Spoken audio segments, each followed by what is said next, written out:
Okay, hello and welcome. So today on the show we have the wonderful Chris Duncan. Chris, how to introduce Chris? He has been one of my mentors since last year, and he has an incredible perspective on how to create a magnetic mind and basically just choose your reality. I think that's probably one of the biggest things I've got from you, because when I came to you, I had like all these stories in my head of like how to be successful in business and like making a zillion funnels and like all this stuff. And then I met Chris, and Chris was like, just choose the reality you want. And I was like mind blown. So how's that for an intro? Good. Please begin by sharing a little bit about yourself and your amazing achievements before I launch into picking your brains. Oh, I appreciate you and everyone following this. It's rare to find someone like Eesha who's so heart-centered and driven. So if you're lucky enough to be following her, just do that. Do what she says. Everything that I've seen her do is absolutely world class. So I'm just grateful to be here, grateful to have people like you around Eesha, and it's exciting for me. It's been a big journey. You know, some of the cool things I've been able to do is I was featured in the Rise Up movie with Tony Robbins and the Dalai Lama, which was cool. Spoken in 13 countries to over 140,000 people, and just had a kind of a blessed sort of success to be able to just say thanks for. You know, so I'm lucky. I'm real lucky, Eesha. Lucky to be here with you. Lucky to be sharing with these amazing people, and lucky to have some things I get to feel really proud of. So it's good. Thank you. And those are some amazing achievements. It's not every day you get to sit face to face with someone who's been in a movie, you know, with all these incredible people. And I know that you've actually done so many more incredible things. Like that's just one tiny piece of your life. Because I know for anyone who's watching, I know the life that Chris lives. He's got this like incredible house and family, partner, you know, an amazing team. Like Chris is like the walking epitome of everything that we hope to create in, you know, in that whole world of you design your life. So what I'm really curious to know, Chris, is what is the key to that? Like, how do you get there? Well, I wish there was a key. Hey, you know. I mean, what have you done? It's been a long journey. You know, for me, I went and saw Anthony Robbins in 2009. And I just obsessed. I don't know if this happened to you, Eesha, but for me, I knew straight away that this was what I was going to do. It was really strange, actually. I was standing in his, I guess you call it a concert, and everyone else is clapping and cheering him, and I'm kind of just staring at him, going, "That's what I'm going to do," and I just knew it. So for me, I just have to say it's determination. You know, out of absolutely everything, just determined to absolutely get out there and to serve and do whatever it takes, because man, has there been some incredible heartache along the way and things going wrong. But that determination to go, do you know what, that's what I'm creating, I'd have to say is probably right up there. But also, as I sit with that question, the truth is that behind the determination is just the absolute just love for what I do. You know, I think a lot of us can get an idea of we want to try to escape. There's a lot of, you know, I want to have freedom, or I want to escape, or I want to get away. It couldn't be more further from the truth. When you actually get it, you actually want to be doing it. You want to get in it. You want to create it. And so that really sits there. It's like and it's not just one of those things that someone says, you know, I love what I do. I love to speak. I love what we create. I love my team. I love supporting people like you. I love it. And so it's that true love, because I don't think there's anything more important in life than having a day you absolutely love, if that makes sense. Yeah, totally. And that to me is the most inspirational thing, because, you know, I think there are a lot of people out there who are not enjoying their everyday, who feel stuck, who feel like they're struggling. And particularly, you know, the people that I speak to are those who have gifts. So they have like healing gifts, or they have a capacity to connect galactically or to other realms, but they're really stuck in that, you know, that story of, you know, whatever the shitty job they have, wanting to get out, trying to build a business, but, you know, their family gets in the way and their beliefs get in the way and like money gets in the way and everything just gets in the way. And it's like what do you have to say to those people? Like the ones who have the desire, who have the gift, who want to do something, but they're just not there yet. Yeah, I mean, enjoy the journey. One of the things I love the most, I think, about being a human is one of the most satisfying things is starting with nothing and creating it. I think that's one of the most satisfying things that any human being can have. I mean, we're here to have some sort of existence, and I started without, and then I created it, and that joy of the creation. I mean, that's it. If we're talking to healers here, we're talking to people that are wanting to create. It's just, first off, just completely acknowledge how great it is that you don't have it. And then you get to create it. And I can feel the resistance bubble up as I say that. But the truth is if we're in a problem-solving reality, the problem has to exist. And this is one of the things I said that I wanted to talk about today. So the problem-solving paradigm is not going to get people to where they want to get to. And what I mean by that is this idea that where they're at right now is not good enough. Because to me, and I said this to you, and you agree, you tell me you got to align to what you want, right? Well, I always say, you know, the personal development world is broken because there's one premise, and that one premise is that there's something wrong with the current reality. There's something wrong with me. I got to fix me. I've got to do something else. And I see it, Eesha, I see it consistently, people going, and I've got to fix myself. I got to improve myself, which is just a nice way of saying fix. I've got to develop, which is a nice way of saying fix. And it sits there with them. And then their reality, they say, well, my weight's not good enough. My money's not good enough, relationship. And so they're always in this paradigm of there's something wrong and I need to solve it. And I see it everywhere. I know I've shared this with you before, is that whenever I'm walking around in a city or a town, I see so many people that aren't living a life they love. Instead, they're in this numb, weird, bleak existence just outside of their problems. And so here they have problems and they just go, well, I don't want to have those. So they have just enough money. I don't want to be single, have an okay relationship. And so that's the whole premise that I hear from that question is they're annoyed that they don't have it. And it couldn't be different. Instead, you want to go, you know what? This is great. Find abundance now, find gratitude now, find love now, and get yourself into the magnetic moment where you completely have no resistance and no desire. Go, cool, I'm here. And this is cool because guess what? I'm having a human experience, which is the most spiritual thing.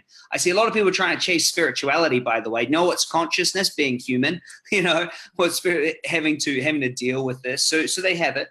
And then going, okay, from here with no problems, what do I want to create? And then having fun creating it, you know? And that's what I would say to them. There's a very big difference between creating what you love versus just solving problems. And it's a different world, hey, you know, and I see you doing it. It's a different world when you're a creator versus you're a problem solver. It's a difference between magic and just existing, thriving, and surviving. It's that difference. And so I challenge everyone to be completely in love with where they are now and not trying, there's no problem, and then going, well, what am I going to create? If that makes sense. Totally. If I'm going to maybe reframe what you said using the languaging of some of the people who are watching this, there's a lot of people who would be into the whole law of attraction thing, right? And I know there's definitely some things there that need a bit of changing as well. But my understanding of, you know, creating your reality is that when you act in the way that it's already done, you become the thing that you're creating, then it manifests into 3D form. Would you agree with that? Say it again. When you become the thing that you're creating, instead of acting from a place of lack where you're like, I'm over here and the thing is over there, to actually step into that reality as if it's right here, right now, you know, energetically, emotionally, mentally, to just bring that in right here, right now, then that is actually what creates, rather than it being the other way around. Yeah. True. You must be it. You be it before you see it. You become it, you know, and that's very true. The law of attraction is very, very, very true. A lot of people always challenge me on Aisha, and I'm like, yeah, if you need scientific proof about the law of attraction, take a strawberry seed and a carrot seed, Put the carrot seed in the exact same soil as the strawberry seed, water them, same fertilizer. The strawberry seed will get everything it needs to create strawberries. The carrot will get everything to get carrots, but it's the same soil. And that's because there's different instructions being sent out, different attraction. And that's the same as us, right? Put two of us in the exact same world, we're going to attract different things. So, you got to be it, and you are it. You are it before it turns up. And that's the interesting thing that I think the law of attraction doesn't explain as well as it could, is that you got to be it. And if you are trying to pretend it, that's why I asked you to say it again. I was like, oh, did she say pretend? You can't pretend it, because who are you trying to fake? That's the interesting thing. You got to actually be it. You got to be abundant now before it shows up. You got to be it. And that's the crucial aspect. And it actually wasn't me that said it to me, that I learned it from a billionaire that I got to sit with, self-made billionaire. There's only 2,200 in the whole world that are billionaires. And of them, 60% are self-made, meaning they didn't start with it. They just started an ordinary existence. And there's many ways to measure success. So I'm first off not saying that everyone needs or has to be a billionaire or they're better than others, but it's a very easy thing to measure because you can see the money they've created. And he said to me, he goes, Chris, I grew up in working class and I had to be this before all this turned up. And that was a big turning point. A big turning point. Rather than I'm going to try to fix myself and arrive, I had to be it and then act, as you said, as I'm already it. There are people watching this that are asking, but how do you just be it? Like, it seems so far out of their reach with their current paradigm and what they believe of the world that I can feel there's people that are watching this that are thinking, but you're just talking in like circles and paradoxes. Like, how does that work? Yeah. So if you break the seed apart, you don't see a forest. You don't see instructions to a forest. You see nothing. But the seed is already the forest. It's already the forest. It's just waiting for the time-space continuum to shift into a different place where now it's a forest, but it's already it. Mm-hmm. So whatever forest is going to grow has already got the instructions and everything that needs to happen there. So the seed is being it. So when I ask someone, I say, well, what would you like to create? And they say, I'd like to create. I get a lot of people around finances come to me. They say, I'd like to be a millionaire like you, Chris. And I say, okay, cool. How would you feel if you were a millionaire? And they say, oh, I feel great. I feel all these things. Okay, awesome. That's awesome. Compare that to how you felt over the last 2 weeks. And they say, well, I felt frustrated. I felt scarce. And I say, see, you're planting frustration and scarcity into the universe, expecting to grow an abundance forest. They're not being it. And so when you be it, it doesn't say that that's what's going to show up in your bank account tomorrow, because there's natural laws here, Eesha. You've got to plant the seed, right? I'm obviously not preaching to someone who doesn't already preach this, right? We agree. You got to plant the seed and then you got to wait. You got to water it, fertilize. It's going to turn into something small and it's going to grow, but that doesn't mean you're not it. And you see this with the greats, like Muhammad Ali. Like, he was it. He was a champion. That he was already there. You see when they're already it, and then you also see when people shift. It's amazing to me to watch people who are already it, and you can pick it, and then just watch the universe just has to wait to reflect it. What practical steps can you give somebody who's like flailing in the waters of like stress and overwhelm so that they can become into that space of where it is that they want to be going? There's 5 steps. Eesha, you want to do it? Yes. All right. So your process, the one that we do. There's 5 steps. Yes. The recode. Well, so the first step is to really define what you'd love. So listeners, what would you love? That's the first question. What would you love to create? That's question number one, because unless you're focused on what you would love to create, you're problem solving. Yeah. Now, there must be nothing in what you love that's problem solving. So I'll give you a couple examples. You can love to create financial abundance, right? But you don't need to create $10,000 a week. That's just because you've got a problem that you need 10 grand, right? But financial abundance, it's a great thing to create. Another example is a lot of people, they say, but Chris, I've got anxiety. I want to not have anxiety. And I say, okay, what do you want to create? Non-anxiety. What do you want to create? And we finally get to it. They just want to create confidence. Great, let's create confidence. So that's step one. You know, step two is to really step into it and understand, how would it feel if you have that now? How would it feel if you were already being that? Right? So you step into it. All right, I want to be a millionaire. How would that feel? Oh, I want to have financial abundance. How would that feel? I'd feel, you know, it feels like I feel now. I've got as much as I can spend. So that's great. Now, a mistake that most make is they think that's where it stops. In the universe, we're always manifesting between 2 points, okay? And we call this time. We call time, like we measure 2 points, we measure it. And so what you must do is you must create a tension releasing structure. And most people don't want to talk about this. They just want to just tune into what they want and ignore where they are. But unless you create this, your brain won't seek out the right answers. And so this is a really important thing, Eesha. The second thing is you must notice where you are now. So I always say, notice the current reality. That's step 3, and be in it. So you go into the end, then you go into now. Now the universe hates something that's out of equilibrium. So if you say, I'm here and I prefer to be here, there is a tension in that wants to resolve.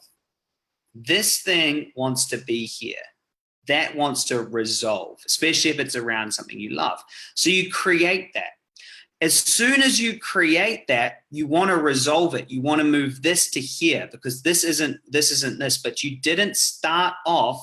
Notice the syntax of this. You didn't start off looking at what's wrong. We never said what's wrong. We said, what do I want? How does it feel? Where am I now? That creates the tension. Now, there's a universal principle that says energy always goes along the path of least resistance, right? We see it with water. We see it everywhere.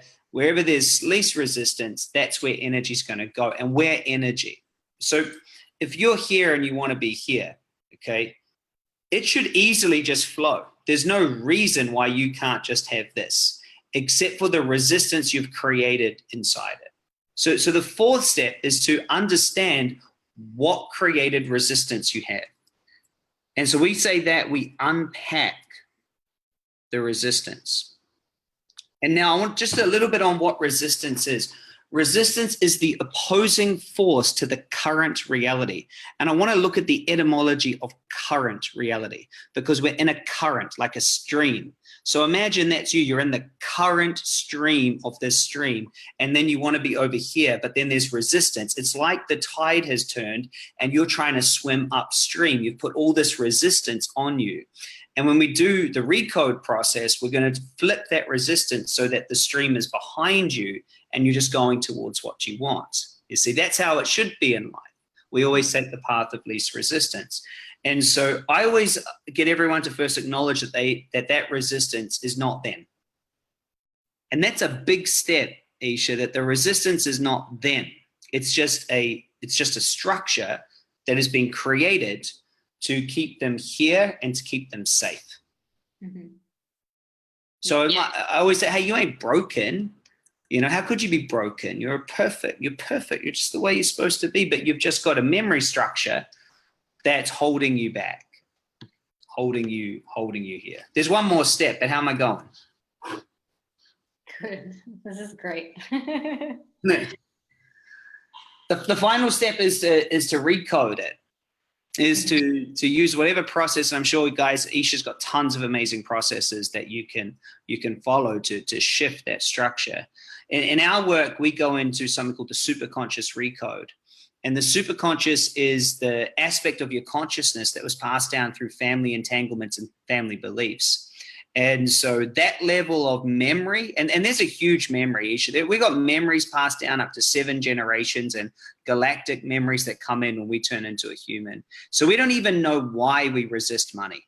We don't even know what, we don't know why, but there is a memory causing a belief, causing a focus, causing a resistance, which causes an action or an inaction. And that's just sitting there. So now all of my work, I don't even focus on the unconscious anymore or any self-conscious work. We go super conscious, we go galactic, because what I've found is if you work on the unconscious, you're fighting a part of your consciousness that doesn't want to change, because the unconscious aspect of your body wants survival. So it wants no change. The conscious version of you, well, you know, that's a very slow way to change, because it's only controlling 5% of your beliefs. And so, you know, I don't want to talk about this in a trivial way. It sounds like it a bit, but I expect your audience are healers and stuff, so that they know this stuff.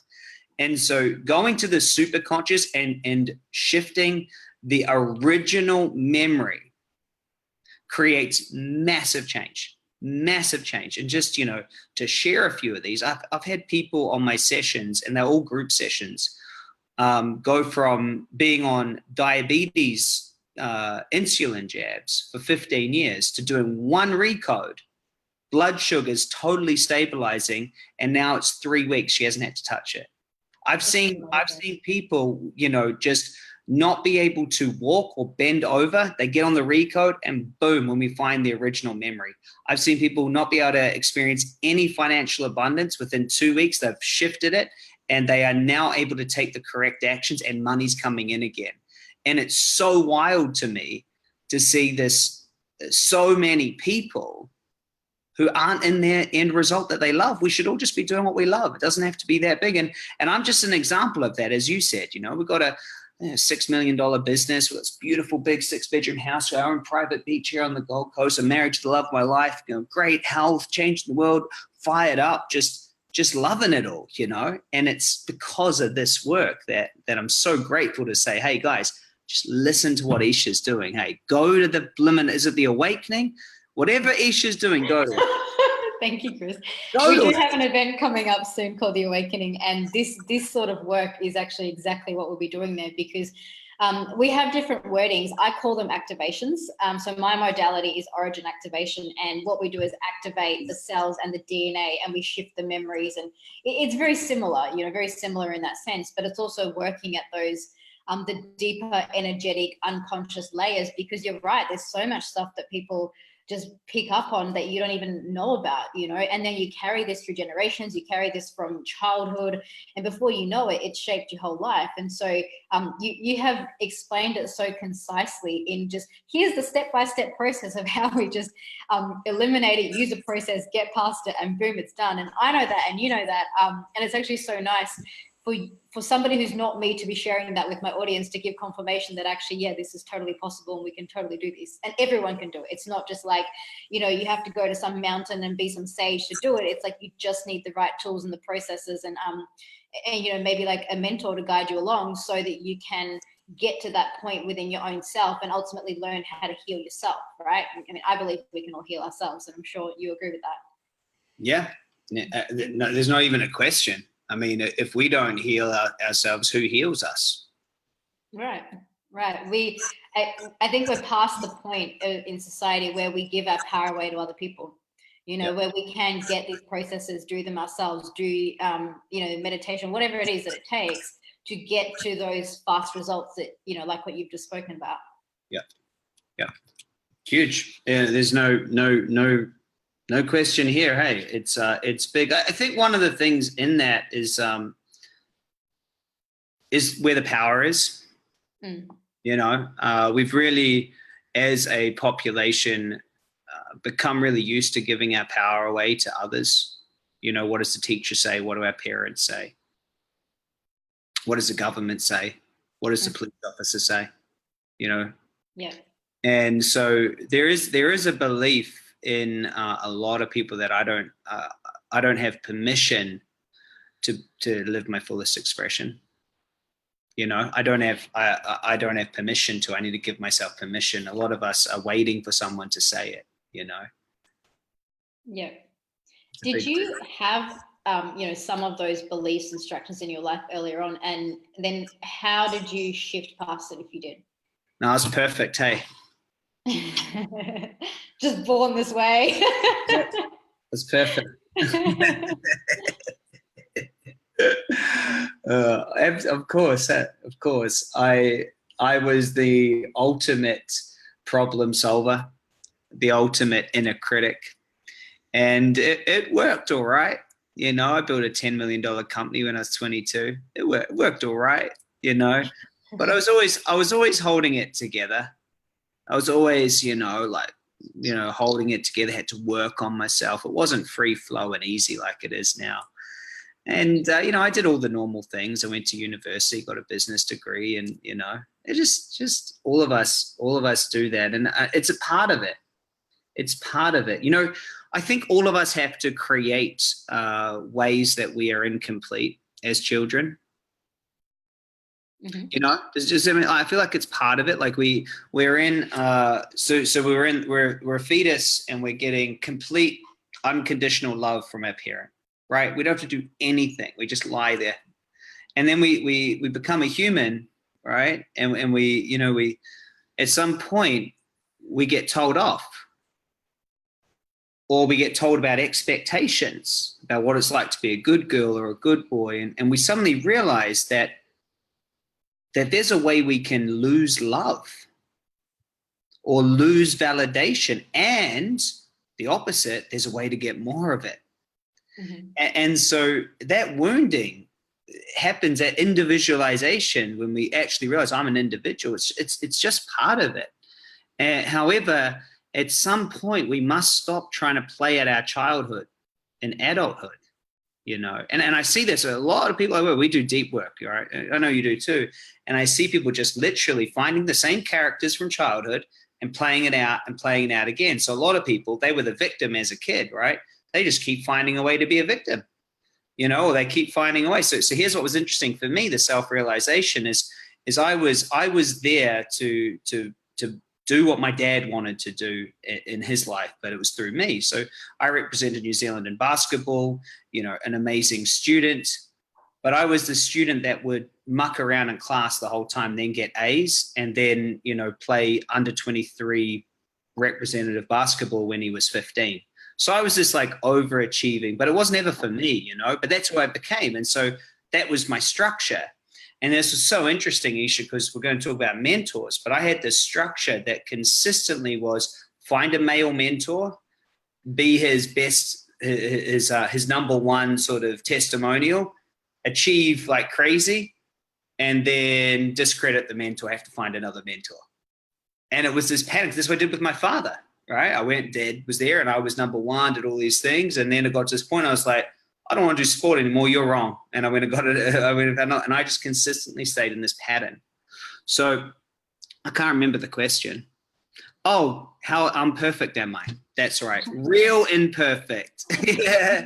And then I realized, and I'm like, wow, I'm going to just stay imperfect, because here's the kicker, Eesha, success isn't personal. Mm-hmm. It's a structure. And so a lot of people here want to create a lot of money. And I say, look, money's a structure. It's kind of a secret. People always have the assumption that you got to feel abundant to have money.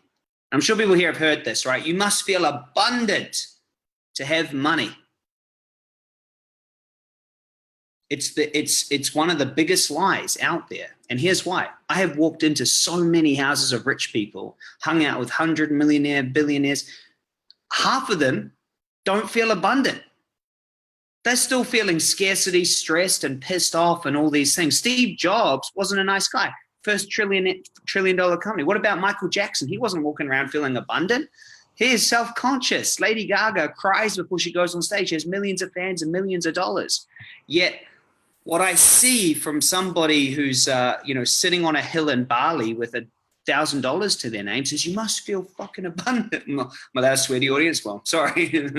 I must feel abundant. And it's one of these structures that we've got to go, you know what? Money doesn't care whether you feel abundant or if you feel scarcity. It doesn't care.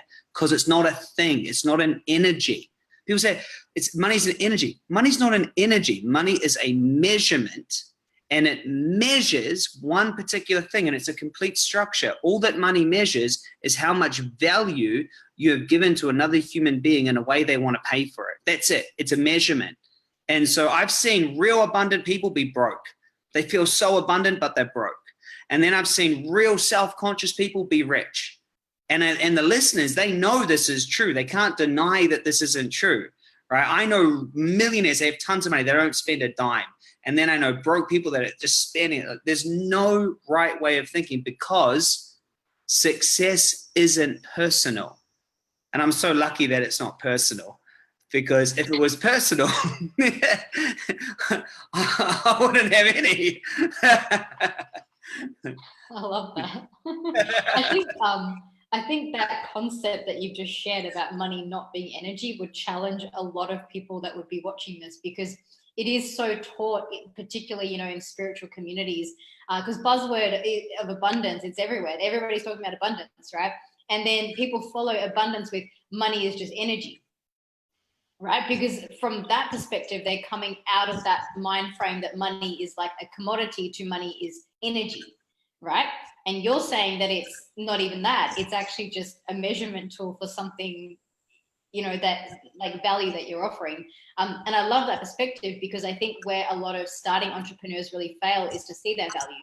They don't actually understand what it is that they're actually offering. And, people equate like money with time, like, people who are doing like $60 sessions and stuff. And then you get the people that are like really, really, really good at what they do. Like they have amazing gifts, and they might've spent like, 20 years learning different modalities and training courses and all this sort of stuff. And then they're still charging like $60 for a session, the same as somebody who's just graduated, high school. It's like, where do you actually shift that and go, well, actually, my years of like, training and backing and everything, like that actually has value, and that maybe I can add a different value to somebody who doesn't have the same experience as me. Do you want to talk a bit more about that? Yeah, everything you said is right. Thanks. No, it's just true. It's just Yeah. true. Yet there's something to add to it. Is every market has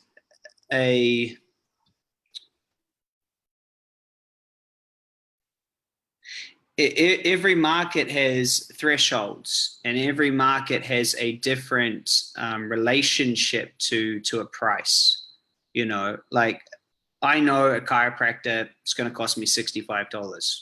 Like I know that. I know that's what it costs. Like I know that. So there's also the market, because like everything you said is true, but also understanding that if you're serving a market that is single mums, it doesn't matter how good you are. There's a certain point where you can't put your price up.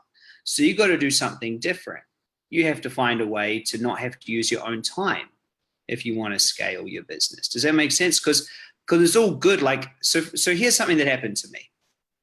I got a mentor, and he was $10,000 a month.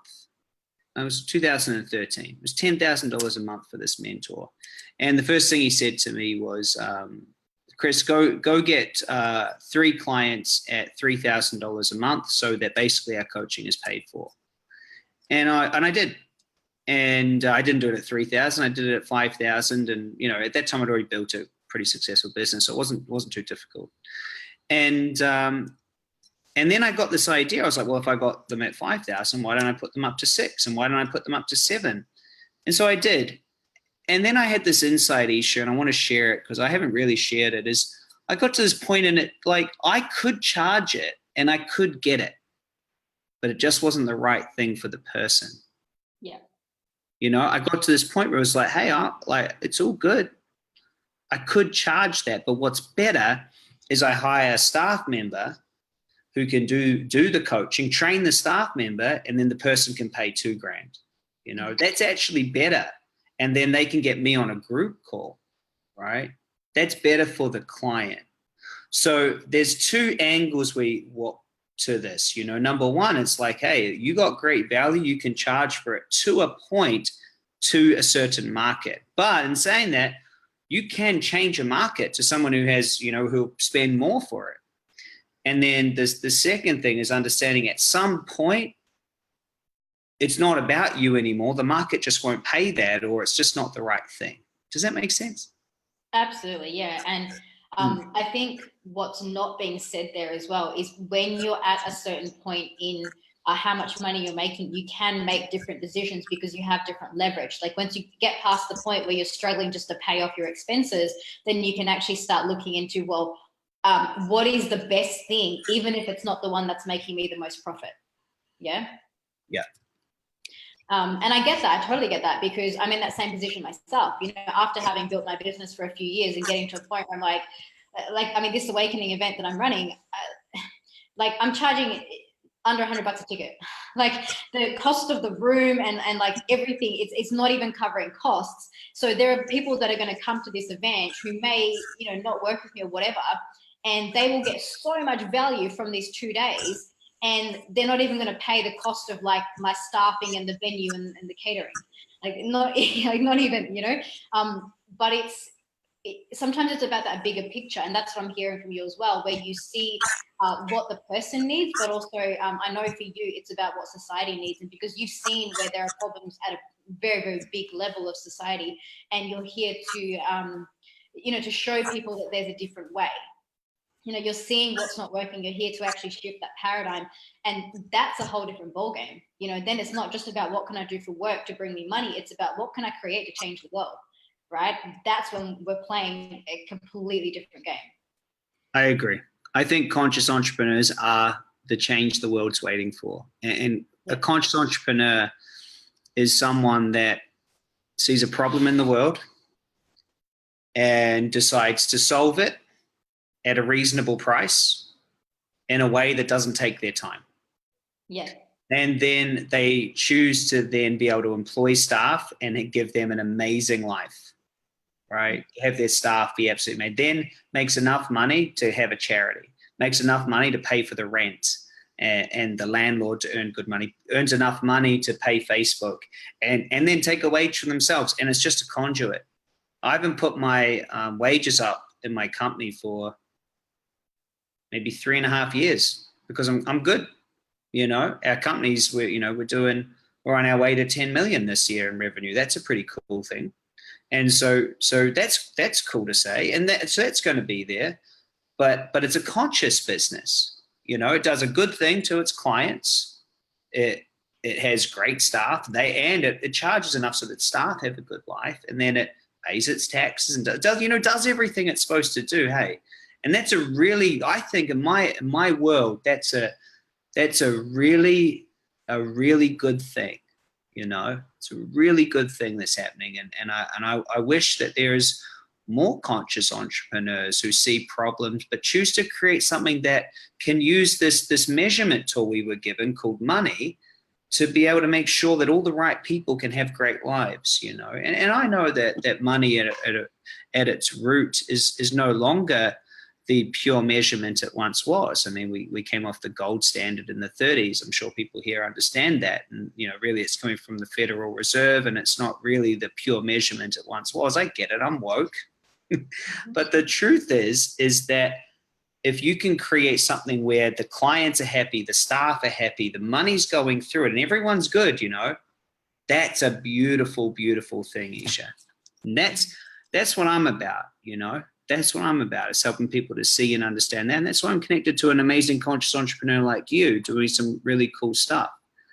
Everyone's got to win. Exactly. That's it.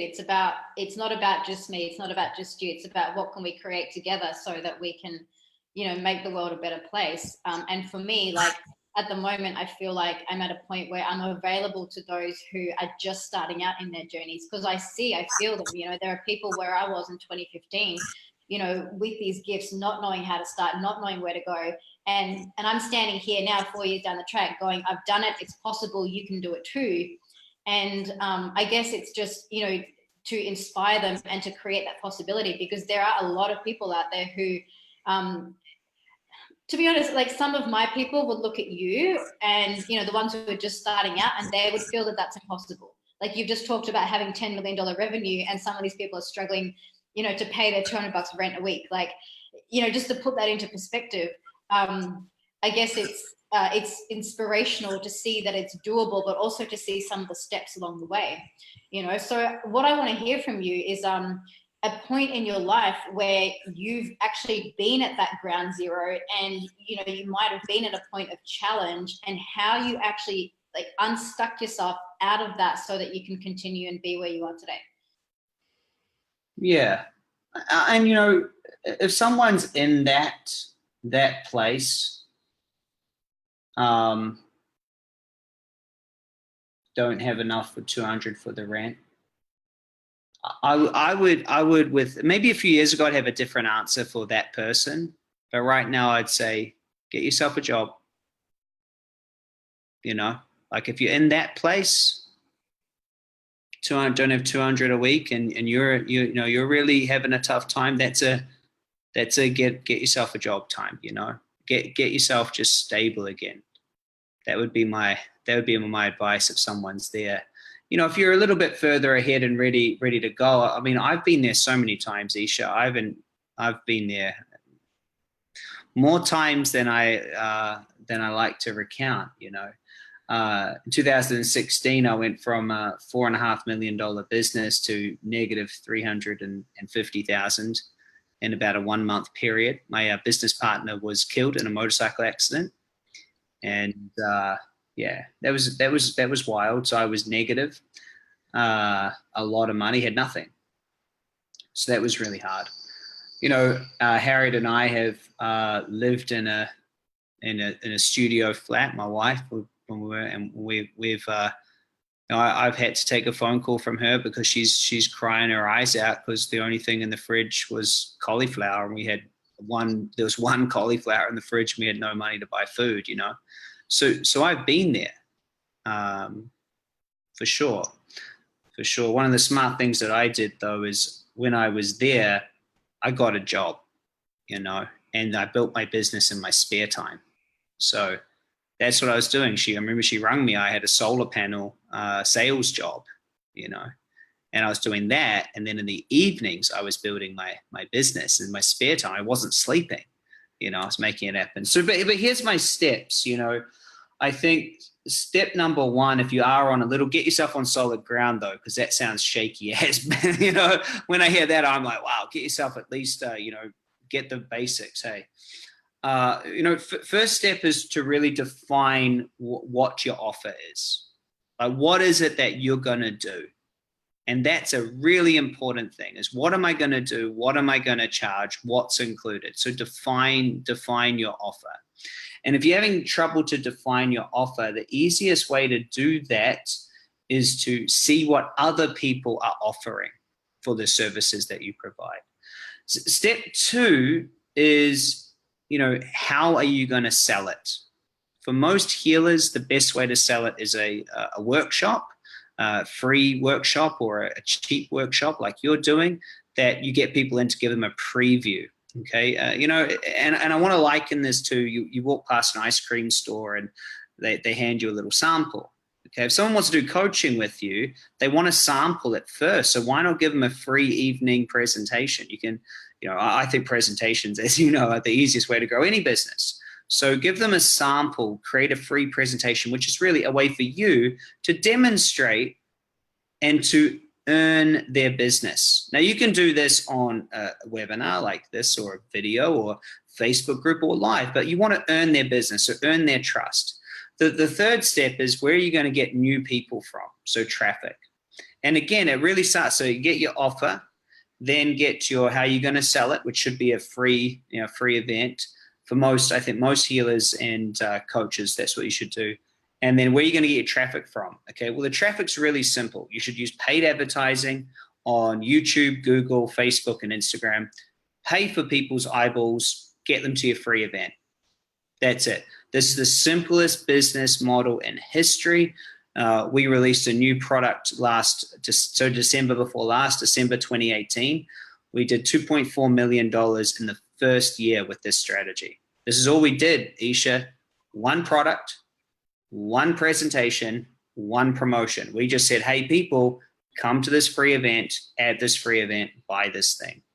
Now that's going to get you to a certain point, probably a micro business. You're probably doing $400,000, $500,000. You're just enough to hire your first couple staff. That moves you into the next place, which is how do you get all the things that you don't have time to do done without you? So that's when you shift out of being self-employed to actually being a company, So, and you actually have a business. So, yeah, those are some general steps. And for me, when I lost it all, that's exactly what I did. And just tying back to where we started, just what was your mindset like at that point in your life? Because I think that's what's actually the key to all of this. Oh, I was hungry. I was hungry, not just physically, but I was hungry. I was hungry to make something of myself. I was determined. I was burnt all the boats. I'd already put my money into other things that hadn't worked. I didn't have anything to fall on. And, that was it. It was just, this is happening. Force of will. I'm going to make it happen. Yeah.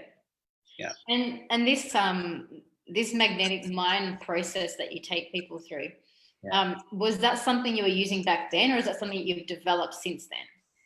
Yeah, well, it's hard to know when it developed, but I definitely wasn't using it. And by that, back then, you mean right, 2000. I'm talking the time of the cauliflower in the fridge. Oh yeah, 2010. Yeah, no. Back then, I'd done an NLP course and done Robin stuff, and so it was very, very different. Then it was in the problem reality. It caused a lot of chaos. It caused a lot of chaos on myself having that. But I got myself out of it, got myself moving, and found my way forward. So I came into really understanding what's now called the magnetic minds. 2014, I stopped doing or 13. Anyway, one of those years, I stopped doing NLP. I just realized, it's okay, but it has a premise that we're broken and we've got to fix ourselves. So I went searching and I got certified in a heap of stuff, EFT, emotional freedom technique and tapping. I did Reiki. I did a lot of quantum stuff, quantum linguistics, matrix energetics, and I really went on this huge search, which led me to Joe Dispenza's work. I've done all of his stuff. Psych K, Bruce Lipton, went and did his work. So I just went on this huge journey. There's not many things people say, oh, have you done this? So I'm like, no, I haven't done it. Ho'oponopono and retreats and plant medicine, and I went for it. And then through it all, I met two really impactful people. One, Colette Stryker, and two, William Whitecloud, who really explained to me, firstly, how to recode your brain with this revolutionary process. And you've done it. Hey, you've done it with me. It's unreal. We can teach the brain to basically treat and heal itself. And then understanding, how the universe works and the action to take. That really took place in 2016. That's amazing. And having received one of those sessions in the demo, and actually on your webinars as well, there have been times where you've talked about that connection with the higher self. Can you talk a little bit more about that for people who are curious as to how that works? Yeah. Well, we're all consciousness looking back in on itself. This is one big fractal pattern. And so we're all different angles of the same consciousness looking back in on itself at every other angle. We're a drop of water in an ocean, and that ocean is humanity. And so if you shift up a level of consciousness, you realize that you can be connected to the up of another person. So I'm sure listeners have studied remote viewing. They understand that we're non-local, distance healing. And really know that there's a source field that connects all of us. So how it works is that you learn to get out of yourself and into the field of another person. When you're in the field of another person, and they've given you permission, obviously, you gain access to what's really stopping them.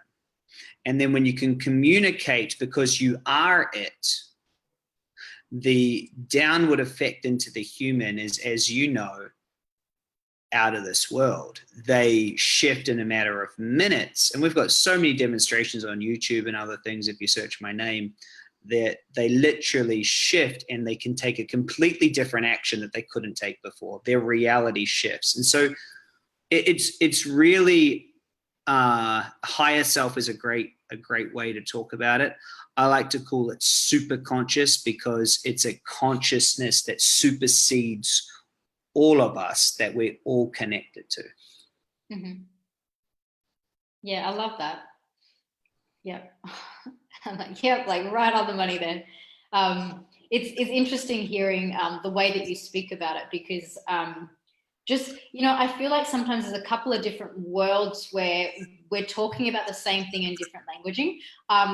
I came into business through spirituality, and I know a lot of other people who started with business and then the spiritual stuff came later on. So I'm like really in this realm of like, multidimensional and, talking about like galactic family and planetary ascension and like that whole thing.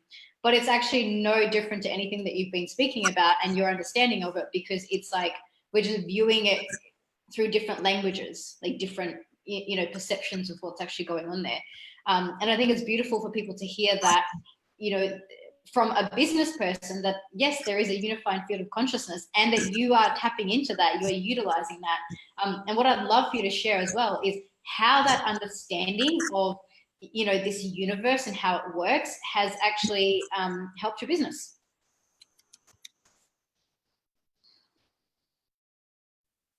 It's a good question. I think because it's helped me so much, then it's allowed the business to grow so much. Mm-hmm.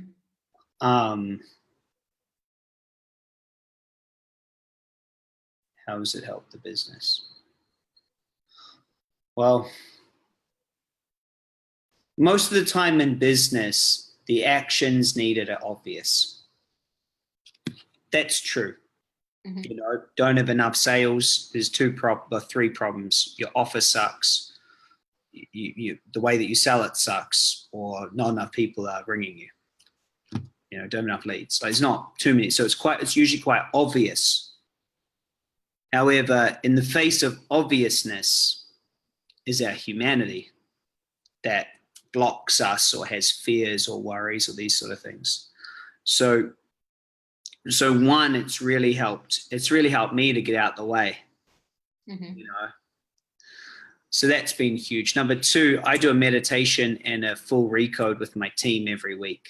So number two, it's really helped my team. My team has the best coach on the planet looking after them, their own superconscious. I teach them how to use their own superconscious, their own, not anything else. And so they all have their best coach, and then I help them access it every single Tuesday. We do a team session. So I have like the most charged up, forward focused, action orientated team on the planet. Like their hearts are in my business and I love them. They're incredible human beings. And so, it's just great. We don't have resistances in any of our teams. So that'd be the second way. And well, obviously the third way is we certify people in this. So it turned into a business. I teach people this work. Like that's a very, very, very big thing. And so I speak on it. So it's impacted that way as well. So, I mean, it's just a way of life. Hey, what's the point of life if you just create a super successful financial business, but you lose your spirituality, you lose your connection, you lose your humanity, you lose perspective. And I've been there, Eesha. I've been there, the guy, buying the big cars and doing all the having the cash, but but it's hollow, you know. And so that it's what all businessmen who are successful in making the money need to shift into. And if I could say one thing to any of the healers here is, you know, there's a lot of people with a lot of money in business that, you know, need to learn how to take what they've achieved materially, like in the material world, and learn how to enjoy it and fix relationships around them, and to really have an existence you want. And they'll pay well. Yeah. Especially psychics, my psychic friends. I love that.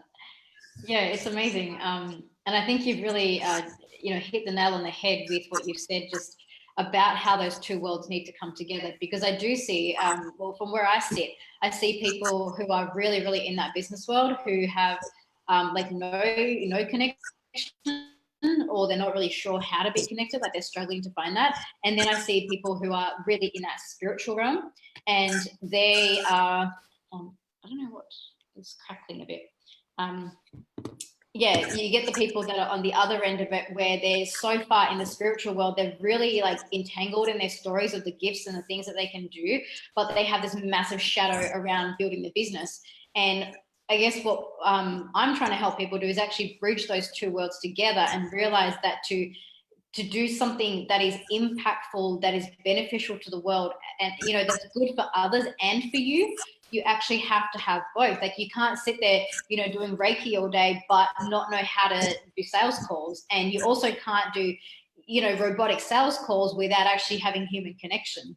Right. And this is where, you know, people like you and I really are bringing that together to teach people that there is a beautiful way that we can live. And it's not about just business. It's not about with your head in the clouds. It's about actually creating the world that we want to live in.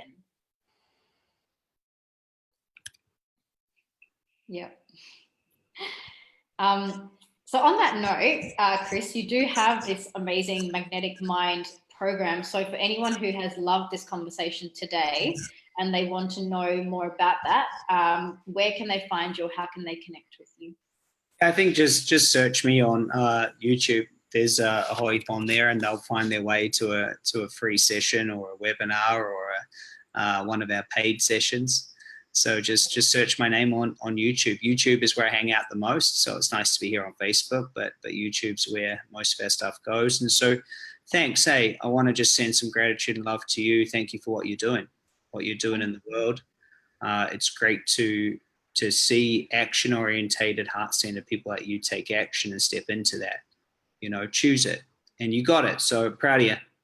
And everyone out there, you got a good coach. You don't need to keep on searching. I think a lot of times we can find ourselves, you know, trying to search for a different person. But, you know, focus, follow one coach until successful, hey?